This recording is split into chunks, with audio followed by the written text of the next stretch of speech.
आज मैं बता रही हूँ सम संख्या और विषम संख्याएं के बारे में। सम संख्या किसे कहते हैं? सम संख्या इस डिब्बे में मैं लिखी हूँ, ठीक। ये है 0 0। जो सम संख्या लिखाया हुआ है वो ऑरेंज कलर में लिखती हूँ और ग्रीन कलर में लिखी हूँ विषम संख्या को। तो सम संख्या 0 2 4 6 8 10 12 14 16 वो आगे बढ़ते जाएगा। वैसे ही विषम संख्या है। विषम संख्या 1, इसको हरा कलर में लिखी हूँ, 1 3 5 7 9 11 13 फिर 15 17 19 21 23 ये आगे बढ़ते जाएगा, ठीक है। और सम संख्या किसे कहते हैं? सम संख्या 2 से पूरी तरीके से क्या हो जाता है? विभाजित हो जाता है, उसमें शेष पद बिल्कुल नहीं बचता, तो वो सम संख्या कहलाएगा। और विषम संख्याएं 2 से पूरी तरीके से विभाजित नहीं होता, मतलब 2 से हम अगर किसी संख्या को भाग देते हैं, अगर वो पूरी तरीके से विभाजित नहीं होता, उसमें शेष पद बच जाता है, तो वो क्या कहलाता है? विषम संख्या। और सम संख्या पूरी तरीके से 2 से भाग चले जाता है, 2 से विभाजित हो जाता है, तो वो क्या कहलाता है? सम संख्या।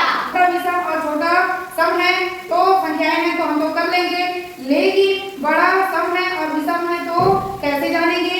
जैसे मान लो कि बात मैं यहाँ चार्ट बनाई हुई हूँ, जैसे ये 32 है, ये क्या है? 32 है। अब हमको मालूम नहीं कि 32 सम है कि विषम है, तो हम यहाँ पे कैसे देखेंगे? इकाई को देखेंगे। किसको देखेंगे? इकाई में क्या है? 2 है। अब हमको मालूम है कि 2 सम है कि विषम है? सम है ना। 2 क्या है? सम है। तो ये 32 क्या हो गया? सम संख्या हो गई ना। कौन सी संख्या हो गई? सम संख्या। किसमें लगाओ? सम में। अब ये बताओ ये क्या दिया है? ये इकाई में कितना दिया है? 1। अब तुमको मालूम है कि 1 विषम है कि सम है? विषम। तो ये 51 है, तो किसमें जाएगा ये? विषम। अब ये देखो ये 9 है, 9 विषम है विषम है? क्या है? विषम। तो ये भी विषम में जाएगा। अब ये इकाई सैकड़ा 124।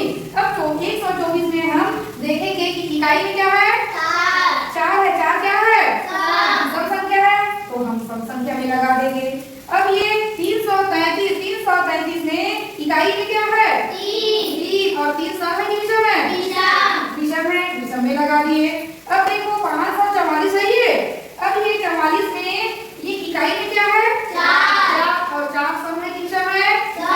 सम है, तो हम सम में लगाएंगे। अब 918 में ये 8 इकाई है ना, तो 8 क्या है? सम है कि विषम है? सम है, तो हम इसको भी सम में राइट कर देंगे। अब इसी तरीके से हमको चाहे 1000 का, 10,000 का, लाख का कोई भी संख्या को याद करने बोलेंगे कि ये सम है कि विषम है, तो बना लोगे कि नहीं बना लोगे? बना लोगे ना।